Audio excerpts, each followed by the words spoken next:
Hello friends, അടുത്ത എപ്പിസോഡിൽ സ്വാതിയെ കാണുവാനായി എത്തിയ സഞ്ജുവിനെ അപമാനിതനാക്കി കാഞ്ചനയും സ്വാതിയും ചന്ദ്രകാന്തത്തിൽ നിന്ന് പറഞ്ഞയക്കുന്നു.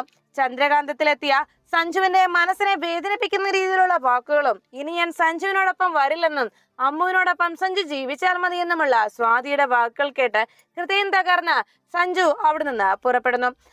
വിഷമം കാരണം മദ്യപിച്ച് അവശനായ സഞ്ജു ഒരു വിധത്തിൽ മംഗലശ്ശേരിയിലേക്ക് വന്നെത്തുന്നു.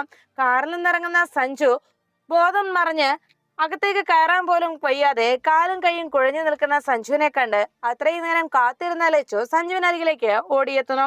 സഞ്ജുവിനെ താങ്ങി പിടിച്ചുകൊണ്ട് നേരെ റൂമിലേക്ക് ലച്ചു എത്തുന്നു.